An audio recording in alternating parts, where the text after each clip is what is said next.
नमस्कार दोस्तों, सफल एक कॉन्सेप्ट एकेडमी में आप सभी का स्वागत है। दोस्तों आज हम यहाँ पे चर्चा करेंगे कोविड-19 एक संपूर्ण अवलोकन।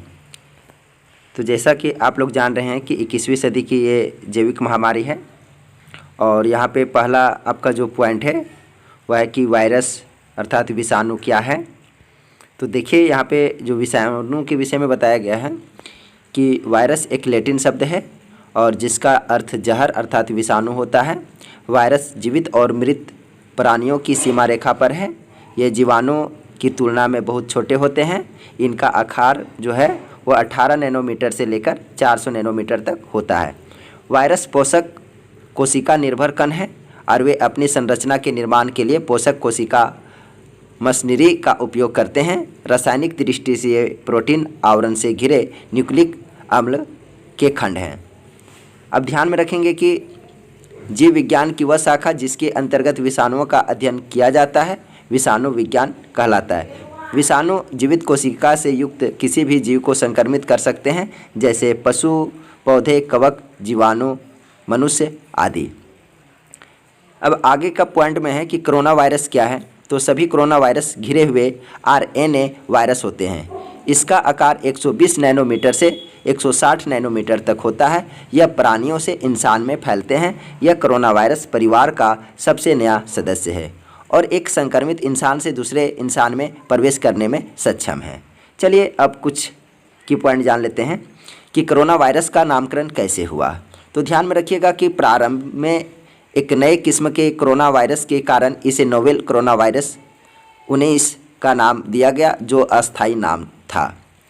अब ध्यान में रखेंगे कि SARS-CoV-2 अर्थात इस वायरस का जो नामकरण हुआ था तो सार्स वायरस के साथ समानता को देखते हुए the corona virus study group of international committee on technology of virus ने इसका नाम SARS-CoV-2 रखा।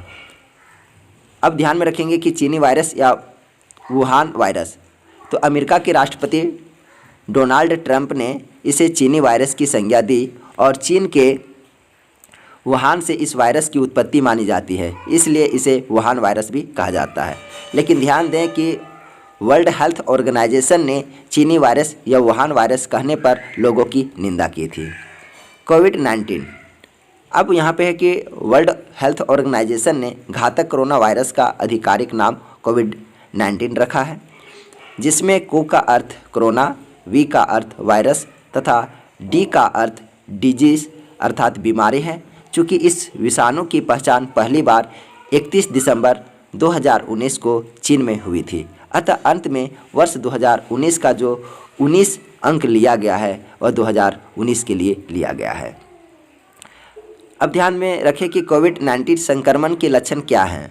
कोरोना वायरस की वजह से श्वसन तंत्र अर्थात रिस्पायरेटरी सिस्टम में हल्का इन्फेक्शन हो जाता है, जैसा कि आमतौर पर सामान्य सर्दी जुकाम में देखने को मिलता है। हालांकि इस बीमारी के लक्षण बेहद सामान्य हैं। नाक का बहना, सिर में तेज दर्द और सूखी खांसी, गले में खराश तथा दर्द, थकान व उल्टी महसूस होना, सांस लेने में तकलीफ होना आदि इसके लक्षण हैं।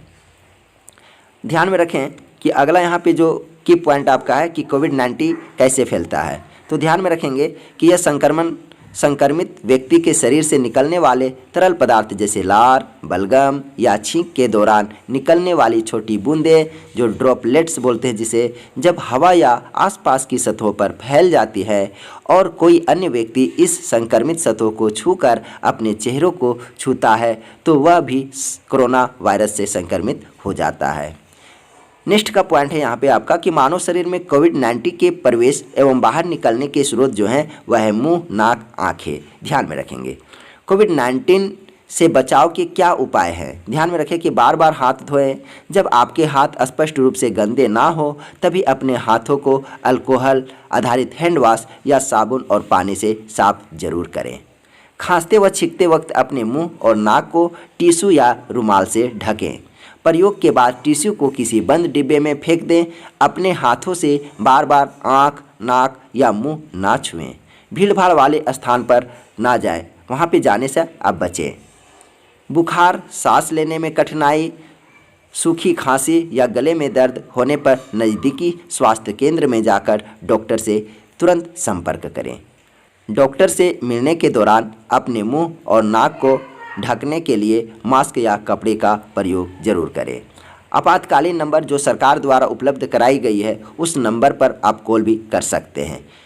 अभी वर्तमान में अगर आप 2-3 महीने में कोई ऐसे देश या राज्य से लौटे हैं जहां कोरोना वायरस का विस्तार है तो स्वयं को 14 दिनों के लिए होम आइसोलेशन में रखें। ध्यान दें, वर्तमान में इस बीमारी का कोई टीका उपलब्ध नहीं है, इसलिए जो भी आपको यहाँ पे सावधानी बरतने के लिए बताई गई है इन सावधानियों को आप पालन करें और कोविड-19 जैसे महामारी बीमारी से ज़रूर बचें। घर में रहें, सुरक्षित रहें।